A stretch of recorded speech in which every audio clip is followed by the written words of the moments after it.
Isuzu Sportivo. Ang issue nito mga paps ay matigas apakan yung kanyang brake pedal. Pero kung nakapatay yung ating makina, normal lang na matigas tapakan yung ating brake pedal. Pero subukan nating andarin.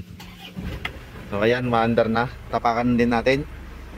So ayun, medyo matigas pa rin mga paps. Lumambot lang ng kaunti. So ibig sabihin hindi na ito normal. So ang una natin na i-check dito ay yung kanyang vacuum bago tayo pumunta sa booster, kasi ito yung nagpapalambot ng ating brake. Sama na yung ating vacuum na papunta sa likuran ng ating alternator. So bali, na-check na natin ito mga paps. So ito yung kanyang problema. Ayun mga paps, sumisingaw dito yung kanyang vacuum.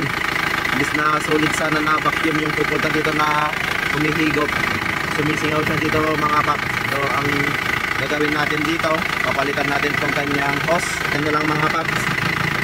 Ayun, malakas naman yung kanyang vacuum pero lumulusot na dito yung kanyang vacuum dito na sumisingaw.